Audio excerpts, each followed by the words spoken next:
50대, 60대가 되면 누구나 한 번쯤 이런 생각을 해봅니다. 평생 가족을 위해 일만 했는데 내 인생은 어디로 가는 걸까? 아침부터 밤늦게까지 일하느라 허리가 휘도록 돈을 벌었지만 막상 은퇴를 앞두고 보면 내 노후를 위한 준비는 턱없이 부족한 현실. 가족을 위해 희생하며 살아왔는데 이제는 내가 버려진 것 같은 씁쓸함이 밀려옵니다. 과연 이대로 괜찮은 걸까요? 은퇴 후 여러분을 기다리는 현실을 냉정히 들여다봅시다. 60년 대생 은퇴자들의 충격적 현실. 가족을 위해 희생했지만 돌아온 건 1. 평생을 바쳤는데 내 노후는 어디에? 평생 가족을 위해 일만 했어요. 집 한 채 마련하고 아이들 대학 보내고 부모님 봉양까지. 그런데 정작 제 삶은 없었더라고요. 이 말 우리 주변에서 흔히 듣는 이야기입니다. 60년 대생, 즉 베이비 부머 세대는 한국의 급격한 경제 성장을 이끈 주역이었습니다. 하지만 이들의 노후는 그리 낭만적이지 않습니다. 은퇴 후 가장 큰 충격은 쓸모없다는 느낌과 경제적 불안감입니다.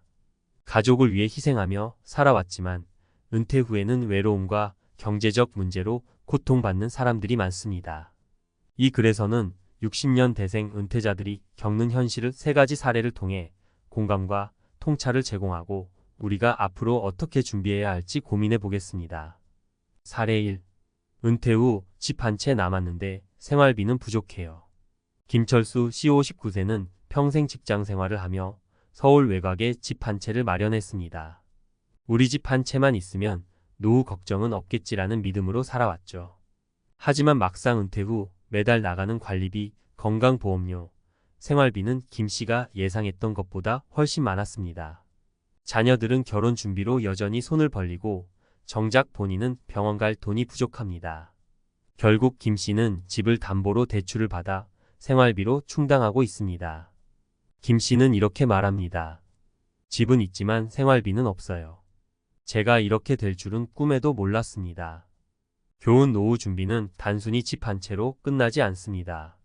생활비와 의료비, 그리고 예상치 못한 지출을 위한 대비가 반드시 필요합니다. 금융 전문가들은 은퇴 후 최소한 월 200만 원 이상의 고정 수입원이 있어야 한다고 조언합니다. 사례 2. 평생 가족을 위해 살았는데 은퇴 후엔 나만 남았어요. 박정자 씨 62세는 자녀 교육과 남편 뒷바라지에 평생을 바쳤습니다. 남편이 정년퇴직하고 자녀들이 결혼하며 박 씨는 이제 좀 쉬어도 되겠지라고 생각했습니다. 하지만 남편은 은퇴 후 무기력증에 빠져 집에서 TV만 보며 지냅니다.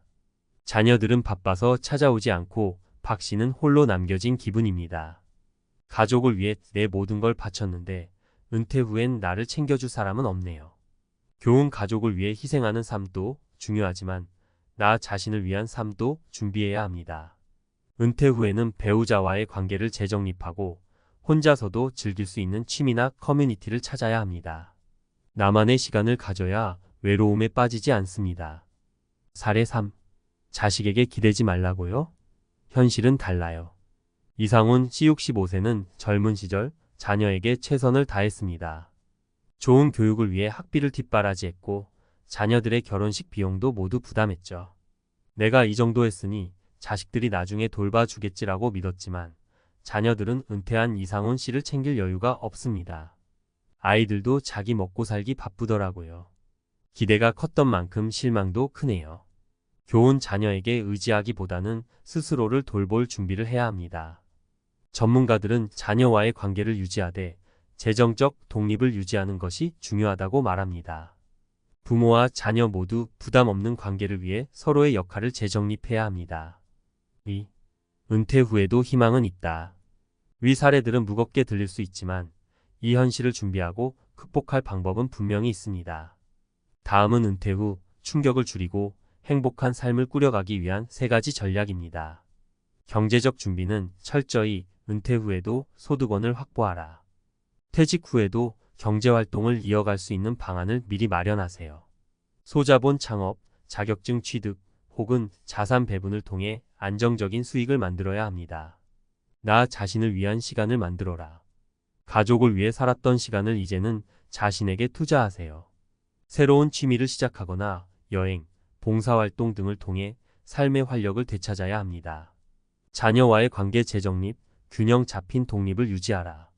자녀와의 관계에서 지나친 기대는 독이 될 수 있습니다. 경제적으로 독립된 상태에서 자녀들과 건강한 관계를 유지하는 것이 노후의 행복을 좌우합니다. 3.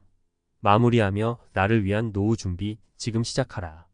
가족을 위해 희생하며 살아온 60년 대생 은퇴자들의 이야기는 우리에게 큰 울림을 줍니다. 하지만 중요한 건 지금부터라도 나 자신을 위한 준비를 시작하는 겁니다. 은퇴 후의 삶은 우리가 만드는 것이며 희생이 아닌 균형 잡힌 삶이 행복의 열쇠입니다. 가족을 위해 살았지만 이제는 나를 위해 살아간다. 이 마음가짐으로 오늘부터 실천해 보세요. 은퇴 후의 삶 결코 늦지 않았습니다. 지금부터 당신의 삶을 다시 설계해 보세요. 전문가 칼럼 은퇴 후에도 빛나는 삶을 위한 3가지 핵심 전략. 가족을 위해 살았다면 이제는 나를 위한 삶을 살 때입니다. 많은 60년 대생 은퇴자들이 퇴직 후 삶에서 길을 잃습니다. 평생 가족을 위해 희생하며 달려왔지만 정작 자신의 삶을 제대로 준비하지 못한 채 갑작스러운 빈손 현실과 마주하게 됩니다. 하지만 은퇴 후 삶은 절망이 아닌 새로운 출발점이 될 수 있습니다. 오늘은 전문가로서 은퇴 후 빛나는 삶을 위한 3가지 핵심 전략을 구체적으로 이야기해 보겠습니다. 1. 경제적 독립을 지키는 방법. 돈의 흐름은 내가 만들어야 한다. 은퇴 후 가장 큰 걱정은 바로 경제적 안정입니다. 특히 내 집 한 채만 있으면 된다는 믿음으로 살아왔던 많은 은퇴자들이 은퇴 후 예상보다 빠르게 자산을 소진하는 문제를 겪습니다. 하지만 경제적 독립은 단순히 자산 축적이 아니라 지속적으로 들어오는 수입원을 확보하는 데 달려 있습니다. 첫 번째 해결책 소규모 창업으로 나만의 소득 창출. 김영식 씨 62세는 퇴직 후 급격히 줄어든 소득의 불안감을 느꼈습니다. 하지만 그는 평소 좋아하던 베이킹을 활용해 작은 홈베이커리를 시작했습니다.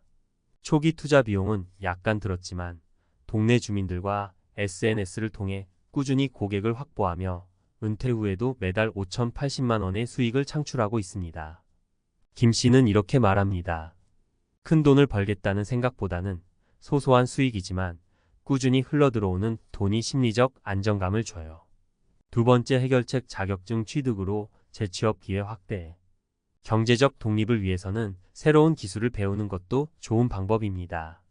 예를 들어 중장년층이 선호하는 바리스타 자격증, 실버케어 관련 자격증, 혹은 가벼운 기술직 자격증은 퇴직 후에도 일할 기회를 제공합니다. 특히 60대에도 적합한 직업군은 지역사회와 연결되거나 유연한 시간제로 일할 수 있는 경우가 많아 부담이 적습니다. 세 번째 해결책 연금과 자산 배분의 재설계. 단순히 연금만 믿기보다는 은퇴 후 지출을 최소화하고 소규모 투자로 꾸준히 수익을 낼 수 있는 구조를 만들어야 합니다. 전문가들은 적어도 2개 이상의 소득원을 확보하라고 조언합니다. 예를 들어 월세 수익, 배당금 또는 소규모 온라인 사업 등이 있습니다. 2. 심리적 독립나 자신을 위한 시간을 가져라. 평생 가족을 위해 희생하며 살아온 이들이 은퇴 후 느끼는 가장 큰 문제는 고립감과 외로움입니다. 특히 자녀들이 독립한 후 빈 둥지 증후군을 겪는 사람들이 많습니다. 하지만 은퇴 후에는 자신을 위한 시간을 만들고 스스로를 재발견하는 기회를 가져야 합니다. 첫 번째 해결책 새로운 취미로 삶의 활력 찾기. 박정자 씨 61세는 평생 가족을 위해 헌신해 왔습니다. 하지만 은퇴 후엔 무기력증에 빠졌죠. 그러다 친구의 권유로 요가를 배우기 시작했습니다. 요가는 단순한 운동이 아니라 박 씨에게 자기만의 시간을 주었고 건강은 물론 정신적 안정감까지 되찾게 해주었습니다. 박 씨는 이렇게 말합니다. 처음엔 허리가 아파서 걱정했는데 오히려 몸도 마음도 편안해졌어요. 이제는 매일 아침 요가를 기다릴 정도예요. 두 번째 해결책 지역 커뮤니티 참여. 혼자 있는 시간이 외로울 때는 지역 사회에서 제공하는 다양한 프로그램에 참여해 보세요. 예를 들어 도서관 강좌, 봉사활동 혹은 중장년층을 위한 모임에 나가는 것만으로도 정서적 안정감을 얻을 수 있습니다. 세 번째 해결책 배우자와의 관계 재정립. 은퇴 후에는 배우자와의 관계가 중요합니다. 대화를 통해 서로의 은퇴 후 계획을 공유하고 함께 즐길 수 있는 활동을 찾는 것이 필요합니다. 부부가 함께 여행을 다니거나 취미를 공유하는 사례는 은퇴 후에도 부부 관계를 돈독히 하는 데 큰 도움이 됩니다. 3. 자녀와의 관계 재정립 의존하지 않고 건강하게 연결되기. 자녀들에게 기대는 은퇴자들이 많습니다. 하지만 현대사회에서는 자녀 역시 경제적으로 독립하기 힘든 상황이 많아 부모와 자녀 간의 기대치 차이가 발생합니다. 이런 상황에서 부모와 자녀 모두가 부담 없는 관계를 유지하기 위해선 현실적인 대화와 역할 재정립이 필요합니다. 첫 번째 해결책 자녀와의 경제적 독립 선언. 자녀에게 재정적 지원을 받으려 하기보다 자녀가 자신의 삶을 꾸려나갈 수 있도록 독립을 응원하는 것이 중요합니다. 예를 들어 자녀와 함께 가계부를 작성하거나 재정 계획을 세워주면서 부모로서의 역할을 벗어나야 합니다. 두 번째 해결책 자녀와의 정기적인 소통. 한편으로는 자녀와의 관계를 유지하기 위해 꾸준한 소통이 필요합니다. 부모와 자녀가 서로 부담 없이 즐길 수 있는 소소한 일상을 함께 나누면 심리적 안정감을 얻을 수 있습니다. 예를 들어 주말마다 함께 식사하거나 가벼운 산책을 통해 대화를 이어가는 것이 좋습니다. 세 번째 해결책 가족이 아닌 새로운 관계를 확장하라. 가족에만 의존하지 않고 새로운 인간관계를 맺는 것도 중요합니다. 취미나 봉사활동 혹은 동네 친구들과의 모임은 정서적 안정감을 키우는 데 큰 도움이 됩니다. 결론 은퇴 후 지금부터가 진짜 내 삶이다. 60년 대생 은퇴자들은 분명 어려운 현실에 직면하고 있습니다. 하지만 중요한 건 은퇴 후에도 스스로 빛나는 삶을 만들어갈 수 있다는 겁니다. 경제적 독립, 심리적 독립, 그리고 자녀와의 건강한 관계를 통해 나만의 새로운 은퇴 후 라이프를 설계해 보세요. 지금부터라도 준비하면 은퇴 후 인생은 새로운 도약이 될 수 있습니다. 희생의 시대는 끝났다. 이제는 내 삶을 살아갈 시간이다. 이 글이 여러분의 은퇴 후 행복을 찾는 여정의 작은 힌트가 되길 바랍니다.